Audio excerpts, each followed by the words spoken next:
We're confronting, and particularly communities of color in the United States, particularly black communities in this country, African American communities, confronting some serious problems that go even beyond the obvious physical and economic challenges that have been imposed by, 400 years of slavery and then Jim Crow and then redlining and, today just systemic structural racism, police violence, these ongoing crises.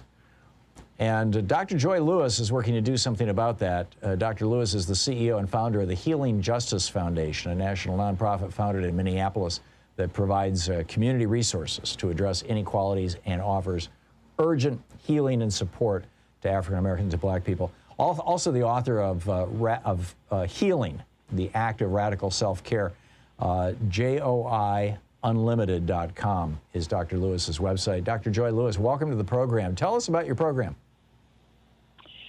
Sure. Hi. Thank you so much for having me. So, yes, I am thrilled to be able to tell you about a program that we are in the middle of. We just did one of the forums yesterday, a time of reckoning.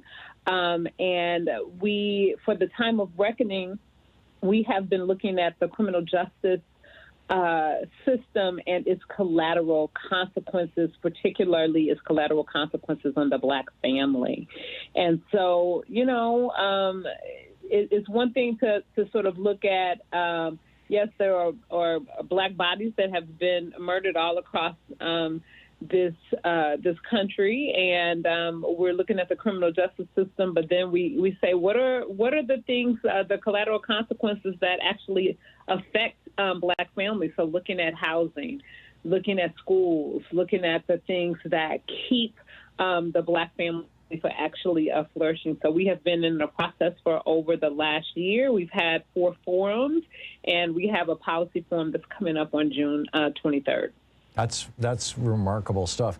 Can you share with people who might not have had the experience of being in, growing up in, living in, or even living near communities where that are experiencing these various forms of violence, whether it's police violence or whether it's the economic violence that's visited upon minorities generally or specifically, and poor people more generally across the United States by our system, by the way that the system is set up, and how unwilling we have, a group of politicians to even embrace simple things like, we're the only country in the developed world that doesn't have, paid child and family leave, which is kind of, I suppose, way up there. But how, for example, the community where George Floyd lived, he gets murdered by a police officer. How does the trauma of that, experiencing the trauma of that, a block from your house, how does that echo into the community? What does that do to people? Well, I mean, I think one of the things and one of the reasons that I founded the Healing Justice Foundation, because, it's just very glaring, in other communities, often what happens is that when tragedies happen, lots of support is sent in. But for black communities, it doesn't happen like that. Whenever black bodies are murdered, there's no Red Cross that's sent in for us, right? Mm-hmm. To the opposite, actually, what happens is that what begins to happen is that there's military force that's brought in, right? That we wake up, not only did we have a tragedy that somebody was murdered a block from our house, but we wake up and instead of there being, support that's brought in, that, there are tanks that are here. There's tear gas that is brought in. There are more police that are brought in. And then not only that, then there are, instead of resources being brought in, resources are cut off.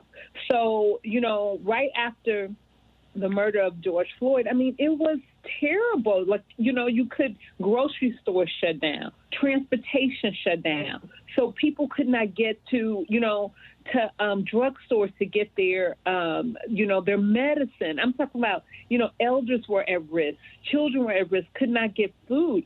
So it's like basic things that people can get. So you're already, mourning the fact that somebody was murdered, and you're afraid and you're scared. But then just basic things, we have to get together to just try to have some mutual aid to figure out how are people going to get fed. How are we going to make sure that children are getting basic, like Pampers?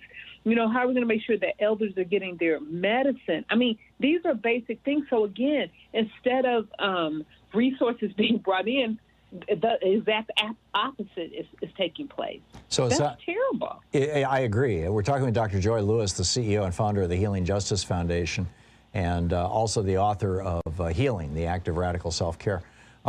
So, Dr. Lewis, what has been done? What works? What are the best practices here? What should we, and I realize this is kind of Band-Aids, in some ways putting Band-Aids on a cancer. I mean, we need a large systemic structural change in our society to stop these things from happening in the first place, and these situations from being the reality that so many people live in.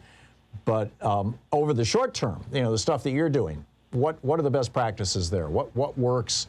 What can a community do to heal itself from this kind of severe trauma? Well, I mean, what has to happen is that the resources we have to make sure that the resources that actually belong to the community, the resources from the taxpayers that as the decisions are being made, whether that is at the county, the state level, that these resources are actually going into the hands of community members who are making the decisions that are closest to community, that are actually getting to folks who actually need it. All of these folks who are, trying to make these decisions, who haven't talked to people who are on the ground, that doesn't work. People who are close to the community, who know like where people live, what people need, what's actually going on, what it is that people need. So what we have been doing is gathering folks to get firsthand. So like yesterday, we had we called the Black Family Reunion, where we had elders and youth together talking about what are the solutions that actually people need to, what is it that we need to be doing? And people are brilliant about the kinds of things that should be happening in schools, the kinds of things that should be happening in neighborhoods. And we're taking these suggestions that people are saying and making sure that those things are put in the hands so they can be funded. Because what happens is you have folks who haven't talked to community, who are making decisions that don't make sense for the people who things actually affect.